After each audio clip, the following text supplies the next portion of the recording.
July 15, 1946. The Atlantic Ocean is calm and quiet. Lieutenant Richard Schrader sits at the controls of one of the strangest aircraft in the US Navy. The Martin PBM Mariner is big, noisy, and awkward looking. Many pilots consider it ugly.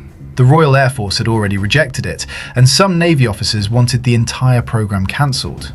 Yet on this day, Schrader is diving toward a surfaced German U-boat commanded by a decorated captain responsible for sinking 17 Allied ships. As the submarine attempts to escape, Schrader releases his depth charges. One lands directly on the conning tower. Seconds later, the explosion tears through the submarine. The U-boat disappears beneath the Atlantic, with all hands aboard.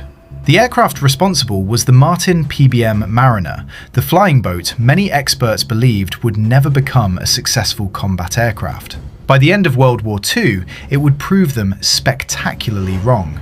To understand the Mariner, you have to understand the problem it was designed to solve. In the late 1930s, the US Navy relied heavily on the PBY Catalina. It was dependable and widely respected, but it was becoming outdated. It lacked speed, carried a smaller payload, and had limited room for the radar equipment that modern anti-submarine warfare increasingly required.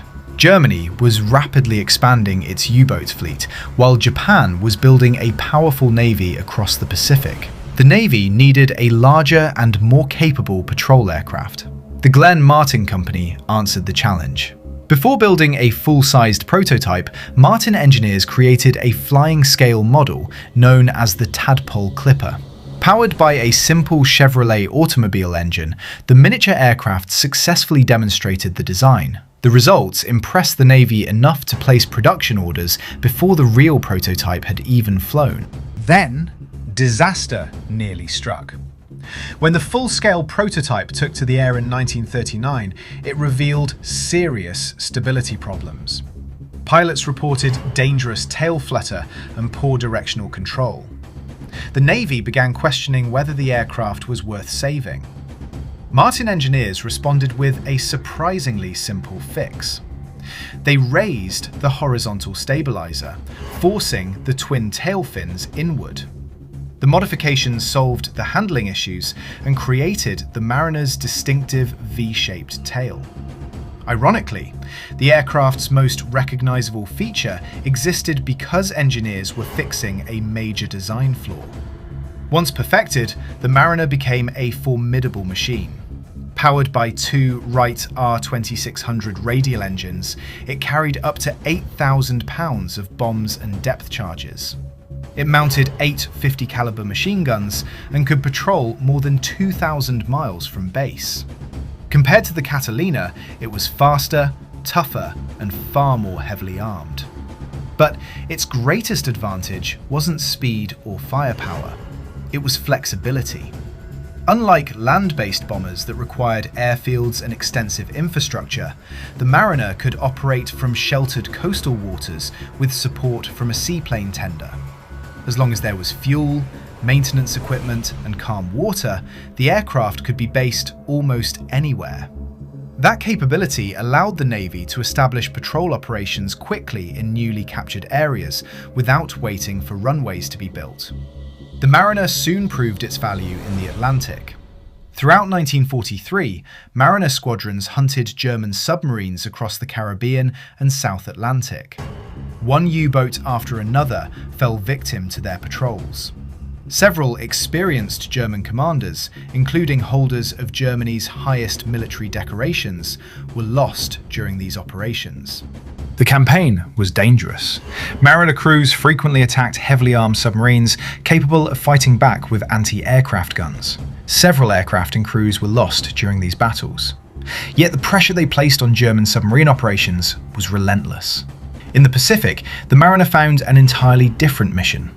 As American forces advanced toward Japan, the aircraft's ability to operate without traditional airfields became invaluable. Before the Okinawa invasion, seaplane tenders established floating bases in protected waters, allowing entire Mariner squadrons to begin operations almost immediately. From these forward positions, the aircraft conducted patrols across vast stretches of ocean, searching for enemy ships, submarines, and aircraft. One squadron, VPB-18, achieved extraordinary results, sinking dozens of Japanese vessels and shooting down multiple enemy aircraft in only a few months.